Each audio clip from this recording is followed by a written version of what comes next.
So if you're a follower of the Blackman Show up to this point, and you know that we've been talking a little bit here and there about what's been going on with regard to Boeing and their whistleblower who passed away. Now you can check the story right here, but the TLDR is that John Barnett of South Carolina, quality assurance director for Boeing, had been with the company for 20 some odd years, and Barnett reported to the FAA that on several occasions and in several instances, Boeing personnel were cutting corners in the fabrication and the creation of airplanes and jetliners that were supposed to be going around the United States as well as the rest of the world. Now, Barnett was mainly talking about Boeing 787 series of airliners. He was actually in the midst of giving depositions when he decided to unalive himself with a shotgun because of reasons. So that took place in March. Now enter Joshua Dean, a 45-year-old Wichita man from Kansas, who also worked for Boeing, who also was a whistleblower, who also worked in quality, and he also had the same thing happen to himself. Well, not exactly the same thing happened to himself, but he was unalived as well. Now, Josh was a former quality auditor for Spirit Aerosystems, which was a supplier for Boeing. And he was also one of the first whistleblowers to come forward. So he was talking about the issues going on with the 737 MAX before he ended up passing from an unknown illness. Well, it was unknown at the time. So Josh was in good health, or known to be in good health according to his family. And then suddenly, 2 weeks after catching whatever he caught, he was no more. And isn't it nice to know that Boeing came out and made a statement from one of their personnel, Mr. Joe Pacino, who said, "Our thoughts are with Josh Dean's family. This sudden loss is stunning news here and for his loved ones. Tragedy." Okay, he didn't say that part. And he probably said that while he was holding a bat and putting the smelling salts in his pocket. I don't know. It just kind of, it seems like when I'm sitting there reading this, it's just a thing that conjured in my mind. I was reading. I'll just go on. I'm sorry. But yeah, Josh had reported about gross misconduct and defects galore that were taking place with regard to the 737 that he reported to Boeing that no one did anything about. Now, regardless of his back and forth, hiring, not hiring, sometimes you're working, sometimes you're laid off. It happens a lot in manufacturing industries. So that part is not that big of a story to me. Now, I'll say one thing that was interesting in what he found was that as early as 2022, he found major defects taking place with regards to the mechanics were improperly drilling holes into the aft pressure bulkhead of the MAX.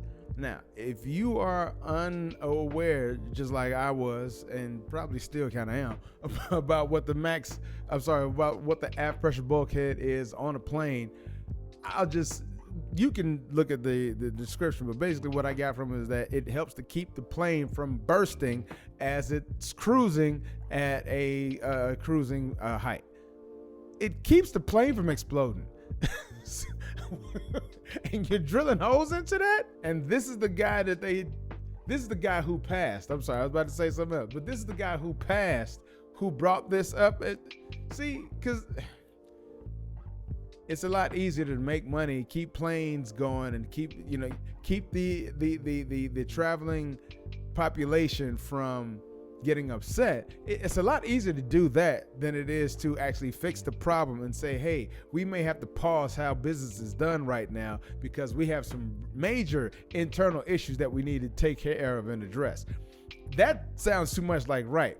The right thing, of course, is to go ahead and kill the guy who's talking about it. I'm sorry. Let's let it run its course, and if the guy happens to pass away, so it happened. I mean, darn it, it happened.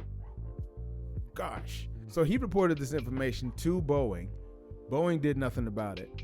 Then when he was fired as a result of him missing another defect that he didn't report, which just altogether sounds kind of sketchy and shady anyway, but when they fired him for that, then he reported his findings directly to the FAA, and then the FAA came down on Boeing and said, hey, what the hell is going on with y'all damn planes? So because he didn't report the second thing, but did report the first thing, that's why Spirit, who again is the supplier to Boeing, that's why Boeing, Spirit, let him go. And as somebody who is a dabbling investor, I can only imagine what Boeing's stock looked like in December when they did this right ahead of a shareholder meeting, so they could make sure that the shareholders weren't informed of the issues that were going on at the time. I can only imagine. And as a result of that, I can only imagine what the stock is looking like now. I don't have any Boeing stock, so I don't even mess with them. But I'm just saying, I just, stuff like that always interests me when I think about, okay, well, now that we're hearing about this and hearing all this information about this company, what is this? What is the reflection? What is the Yelp review, so to speak, on this on the company? Because if you think about it, that's all stock market is. Stock market ain't nothing but a bunch of Yelp reviews. Is it good? Is it bad? You know what I'm saying? It's a bunch of, that's very simplified, but I'm just saying that's kind of how I see things. And that's not and so we've got two gentlemen who've come forward to talk about how people at Boeing seem to be cutting corners. Right?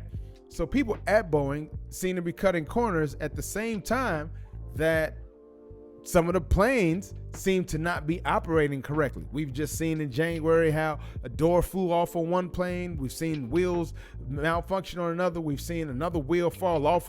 So we've seen issues taking place with Boeings in particular this year. Just this year. We didn't even have to go that far back. Just this year, right? And now here it is with these two gentlemen who've come forward that they've both passed under Mr. I'm just saying it just looks a little shady. It looks a little shady. It looks a little interesting. So while it looks like they have a more effective hit squad than a quality assurance department, I can assure you that no one at Boeing is intentionally killing whistleblowers, and the fact that the very two who died by self-inflicted gunshots and a mysterious illness, MRSA actually, and respectively, were the main witnesses against them is a mere coincidence, regardless of how the first guy, John Barnett, loved life according to his family, and how much second guy, I'm supposed to say Josh Dean was in peak physical health. Obviously, things are going just fine at Boeing, so there's nothing to worry about. Is that good enough? Thank you. Moving on.